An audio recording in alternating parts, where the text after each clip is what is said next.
How's it going, guys? I'm we are back, and we're doing another house tour judgment, but it's actually like Architect Digest. It's awesome. Like, I was just in awe of this house. It's the first house that I've seen, and I was like, damn, I can actually see what he was going for, what he meant by it. I was just like in awe. Like I said, I didn't know what to say. But if you enjoy like houses and stuff, this is the video for you. You're gonna enjoy it. Sorry, I'm a bit like soft. My parents are asleep, so I have to keep it down, and I was busy working all day, so I couldn't record this earlier, otherwise it would have been a game.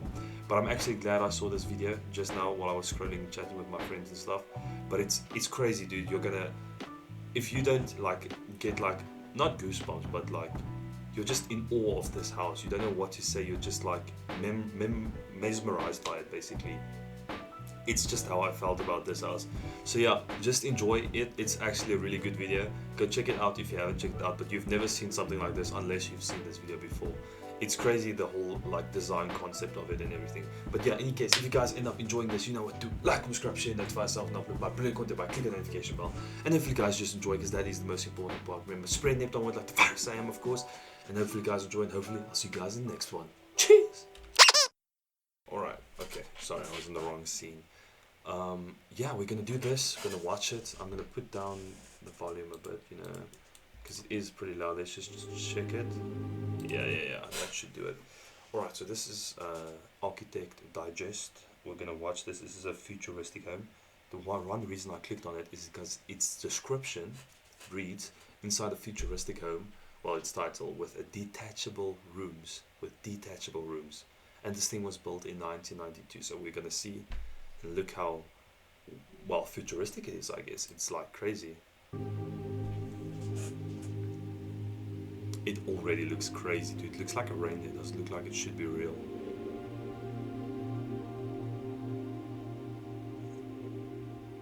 All my work responds at some level to its surrounding. Whether the surrounding is nature, in the sense of trees, gardens, the ocean, or the desert. This looks awesome. It doesn't make any difference what it is, I'm responding to it.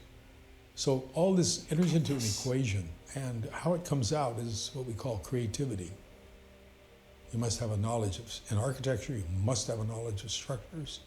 You must have a knowledge of the human being. You must be able to get emotional.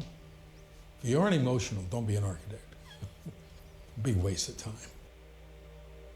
That is true. You put a lot of emotion into your stuff. I am Ed Niles. My daughter and myself built the house with the owners. The home took about 3 years to design, Damn. 2 years to build. So 5-year process. And that was completed right about 92. The clients came to me and I began to know them more as individualists. They had real concerns about certain things. They love nature. And we looked around to find a site that he could feel free. This house looks incredible, dude. The variety of modules, and I use the word module here because it really has a context that makes sense. These rooms today can be unhooked and rearranged along the spine. In terms of the idea behind this, these are the upper sections where you're in the room now. This is the gallery down the middle. And these are the separate spaces that have the separate air conditioning, heating, water, everything. So this, when something happens here, this whole panel hinges down and you have access to that. The structure we're in right now is this one here. That would be the module that was originally his office. And this was the bathroom module that we moved. Every module in itself is like a package that's moved and then plugged in to what's going down the middle. That's a fucking awesome concept, dude. The bridge or the connector to the other building, that was actually designed in 5 different ways. It was plugged in over here at one time. There is a level of technology that's apparent, and usually there's a tremendous amount of visual transparency. That if I got a great mountain over there and I'm standing here and over there, I can see through, and there's that mountain. There's this idea that seeing through or awesome. Being transparent is another way to place it, to me is a very important piece of what it is. Philosophically, my approach is always to be reflective of where I am I'm just memorized by what he built. Damn. love this concept for a house though. It looks This awesome. is the Dmitry Vergun space. He was my structural engineer that worked with this from the very beginning. Its primary use is entertaining, hearing music, being the somewhat center of the universe here. It's It like doesn't the share center itself with space, anything yeah. else. In fact, the kitchen is left to a very minor piece of it. But the idea is you could flow in and out. The ceiling height is 36 feet from where I'm standing. And the translucent roof system is on the orientation of the moon and the orientation of the sun. So what happens is the sun travels across the arc, and this room is continuously So that's the lit moon. during the day. The space we're in is a suggestion of a kitchen, and the word suggestion only implies that we weren't working with a client with a great necessity or essence to be cooking all the time. So the idea was to put in a symbolic kitchen, essentially, with the normal sinks, normal refrigerators and such. But the original concept behind it So was to just simply to have a space that one could have food delivered to. That was the lifestyle they had. They traveled quite a bit. They had many parties here, but a lot of it was set up outside. This became mainly the place for making drinks. Damn. Where we are, what is left over of the main space. This is the sitting that's area awesome. that normally would face into any entertainment, whether it be TV or other devices. I think the main thing it's about is you stand here and speak, you can see there's no echo at all. That was set up purposely for that, without putting acoustic tiles everywhere to try to control it. The gray, greens, and things of that nature do not replicate nature, but do not draw attention to any more than there is. You don't need color to remind you of what's going on. There's You have just so the many windows pieces there, and yeah. parts that are coming at you in its original form. We're in a bridge this that is connects crazy. the main living space to all of the secondary bedrooms of the suspended upper structure. At each side of you, as you I recognize, wanna visit you this one never day, lose if I your can. position in time or space. You're constantly aware of the forms that are around you, especially at nighttime. Going up and down this stairs is very that's exciting because you're awesome. getting the glow of all the light from the upper structure going through the fiberglass system, and you're getting the light going the other way, of course, coming out of the main structure. So you're always in context with where you are in space.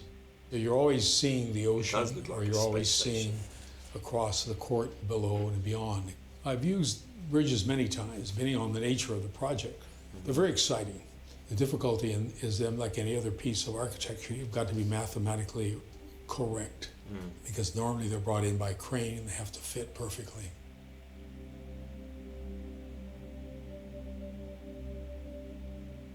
We are in the, That looks call awesome. it the, it's not a hallway, really. The hallway would be enclosed. This has always been open, except for some doors that connected on his office. It's sort of the meeting place for everybody that's up here. So its main purpose is the connectivity, but without getting into a typical tailored hallway. Being up like this allowed you to really differentiate sleeping privacy from what happens on the ground plane. The ground plane being a place where there's a lot of activity, a lot of movement, people coming and going. This was a secluded area upstairs. Elevated, yeah. Again, the sunlight is allowed to do the job, to light the space softly, to give it the sense that there is something outside. If at nighttime, the moon, all the other things I've said before, play into this space and give it life. Damn, that's really small. Oh, there's a jacuzzi there as well. Damn, yeah, that looks This is the awesome. primary sleeping zone. It is extremely important to the house because once you've made the I like it. He uses a zone instead of bedroom because there's no doors to actually close it off. So he calls it a choice to zone leave the in there. main That's living awesome. space below, this has to operate as a world in itself. I have to add, that's probably one of the most exciting spaces because you are immersed in the trees and the trees change. So during the wintertime, you get a lot more light in here. Well, the natural light here is obviously critical because it's part of seeing nature outside, but also you're in the air like being in an airplane. And so the ground plane disappears, and so there's a sense of flight, sense of freedom in the air because you don't see the ground at night. So what you have That's is cool. that sensation of being really isolated in time and space. Damn, a lot of The thought balcony went was into this critical design. because just being outside, being on a chair, being on a chaise lounge, or just being in the spa was a completely independent world again. But the view is sensational, especially at nighttime when you're seeing the crescent of Santa Monica and all the way around. It carries with it a lot of things that I try to replicate in many homes. This gives a chance for people to express themselves emotionally and not feel there's going to be somebody else challenging it.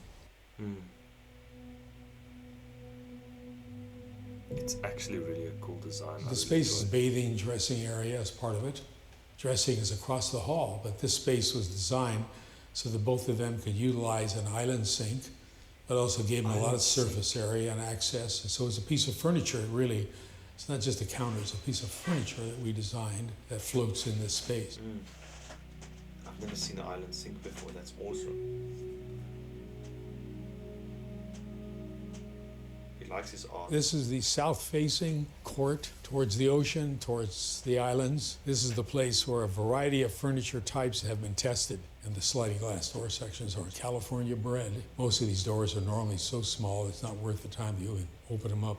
So these were big, and they were also done on rollers or stainless steel so that we didn't have a problem with corrosion. Very smart, yeah. Damn, this whole house is so The pool was beautiful. essential It's all primarily structured. because the owners wanted one. The other use was the fact that at nighttime, this pool would be lighted and is a great reflection piece on the site. The third item is the ability to use it as part of a heat sink for the water source heat pumps, so that instead of using energy and electricity to generate heat, we use these extrapolated from the water. And it's like something that ties itself back to the main structure in terms of what it is and how it works. That's awesome.